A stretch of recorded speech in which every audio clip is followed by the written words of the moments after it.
Hello, welcome to this launching event of the Constellation, our new manual, a manual for working with young people on the topic of racism and invisible racism. And we are here, four of us.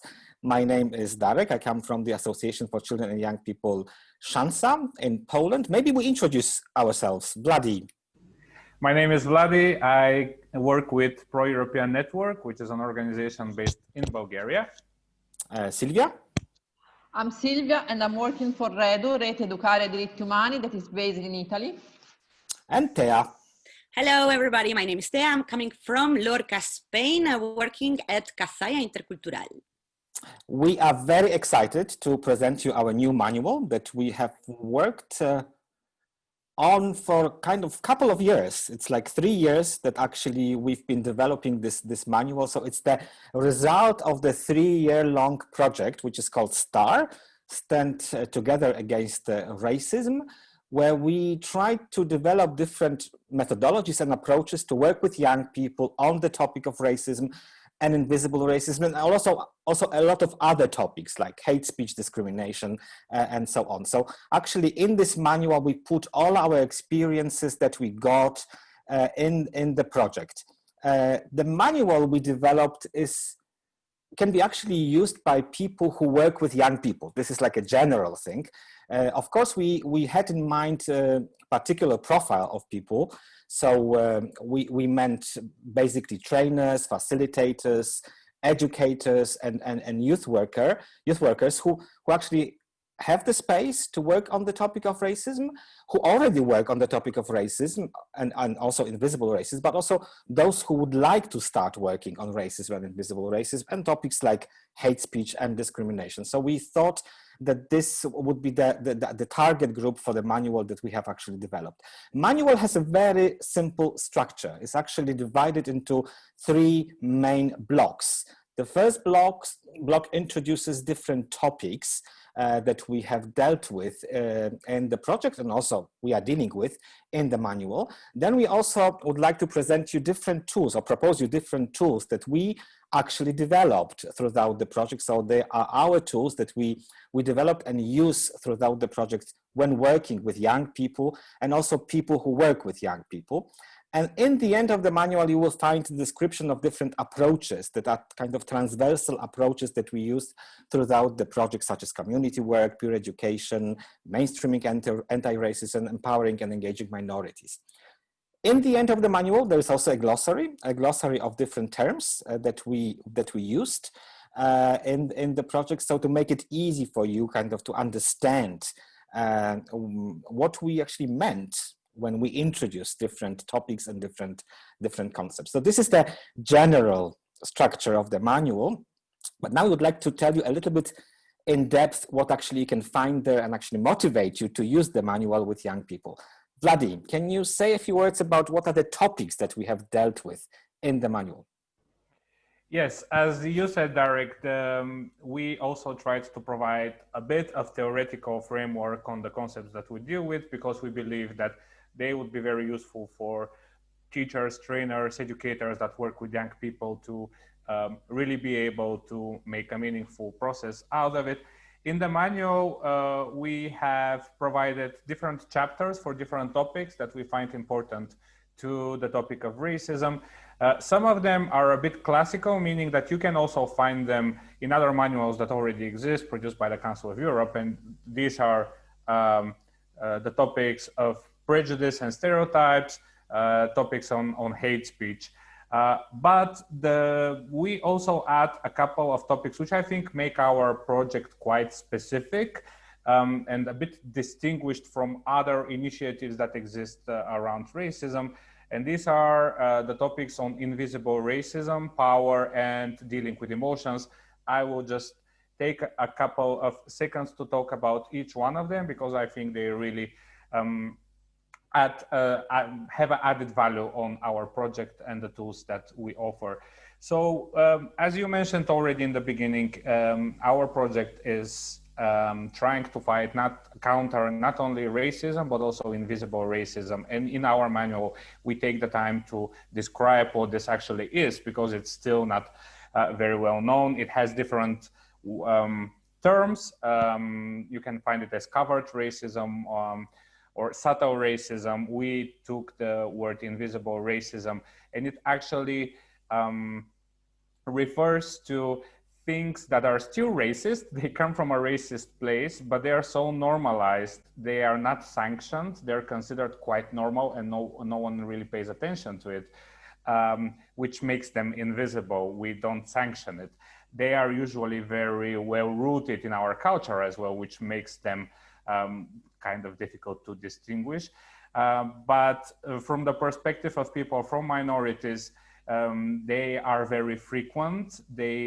People from minorities face them in their everyday situations, and this frequency and degrading message that they send are actually the thing that make them harmful. So invisible racism can actually have the same impact as visible racism.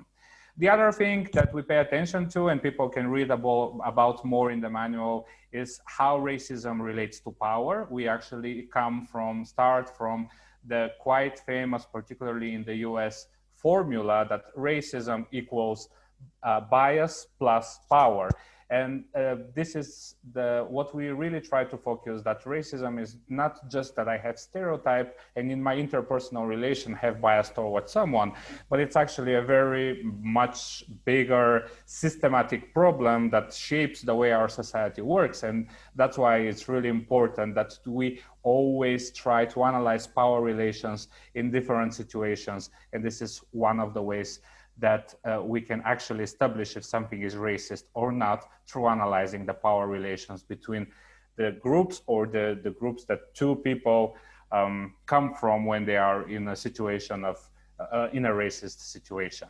And last but not least, because racism is connected to our identity, it's something very personal. That's why we take racism personal. It has a very personal impact on us.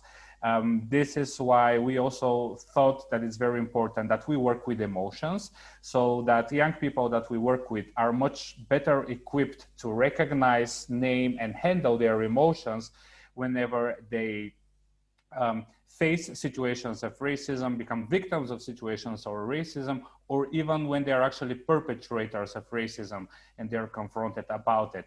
So there is a theoretical part on emotions that I encourage all of you to read, but then there are also tools that specifically deal with how can we build emotional intelligence with young people so they can better handle situations of racism. And since I mentioned tools, I will pass the floor to Thea and Sylvia, who will talk a bit more about what tools are there in the manual. Mm-hmm. Thank you very much, Vladi. Yeah, so I would like to first actually start with congratulating my colleagues for all the work with the manual. For me, it's very overwhelming to see that we managed to pack all the hard work we've done during the 2 years in one book. And I really feel that it can change lives. Sorry for getting emotional about it, but I really believe so, because we've witnessed a big impact among young people, youth workers, teachers during these 2 years of direct work with them. And of course, it was not an easy process. But speaking about the tools that we've created or adapted for this process, I think that they really allowed people to be more critical and more connected and more self-aware about racism, invisible racism, relations of power, and tolerated discrimination. No? So the presented tools, they are 21 practical educational activities, are, as I said, a result of extensive testing and practical work with thousands of young people through summer camps, school workshops, and community meetings in our countries. And we chose for this manual the ones who are the most effective in building a more comprehensive understanding of racism with young people. So they are based on the principle of non-formal education, which means that are based on a holistic approach, let's say. No? Participants not only gain new knowledge about what invisible racism is and learn how to recognize it, they understand better the structure of racism and the relations of power, but they also gain the abilities on how to act in different situations when they witness or suffer from racism in their everyday life.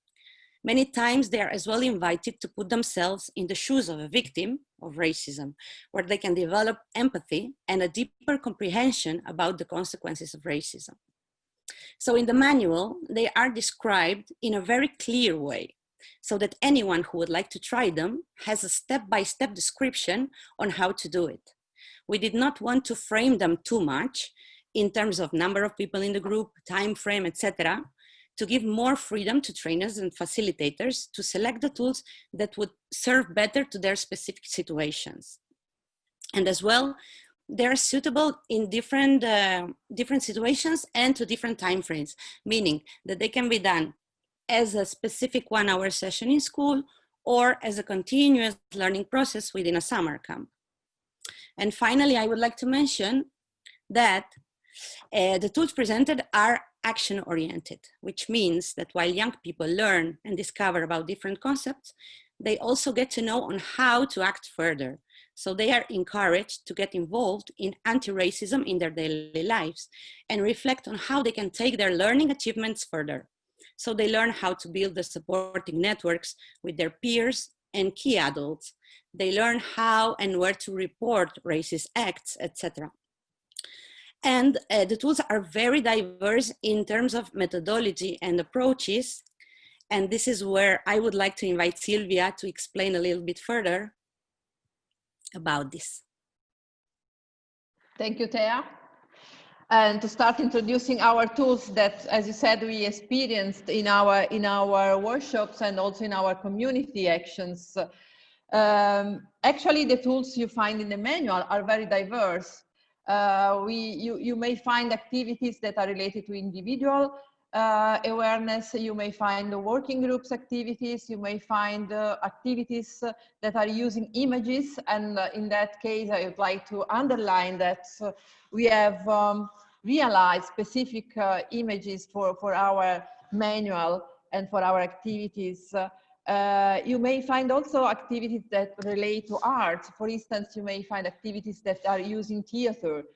In order to allow everyone to feel fine while delivering educational activities related to racism and how to counteract racism.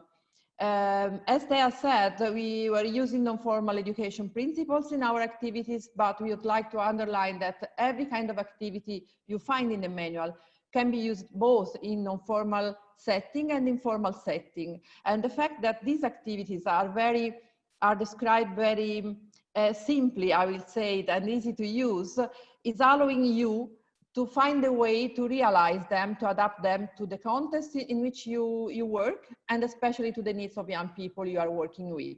Because we think it's very important that you decide the kind of constellation you want to have in your school, in your NGO, in your association, using the different stars we have in our manual. Thank you. Thank you. So, yeah, we probably could talk for an hour or more about the manual, but we are not going to, let's say, disclose everything that's in the manual, because we would like to encourage everybody to have a look and also use what you think is useful for your work with young people or with people who work with young people, because we believe that this is a ready-to-use manual. So you don't need anything before.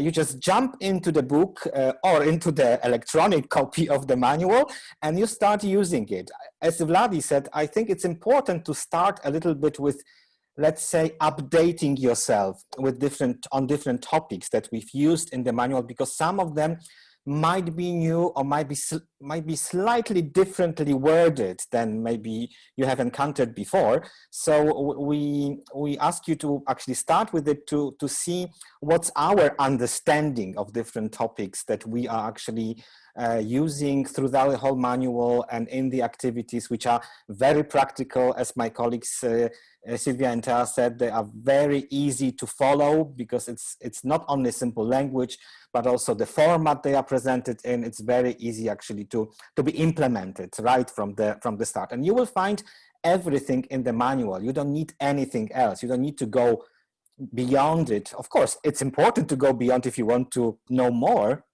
But if you want to run the activities with the young people, I think the manual is sufficient to start at least working on the topics of racism and invisible races. And then in the end, as I said at the beginning, there are these transversal approaches that we use throughout the project. They are reflected also in the activities that we are, on the tools that we are proposing, but also there are different approaches that you can also use with young people when you are organizing short-term activities or longer-term activities, like we did throughout the project. The good news is that the manual is available today in English, so you can download it, and you will find the link in the end of this video. And I would say in the coming weeks, not even months, but in the coming weeks, the manual will be available also in Bulgarian, in Spanish, in Italian, and in Polish. So we'll have 5 languages covered, and of course, why not to translate it into more languages to make it as popular as possible and also as used as possible. So thanks a lot, and we wish you good luck with using the manual. Thank you, Silvia. Thank you, Thea, and thank you, Vladi. And yeah, goodbye.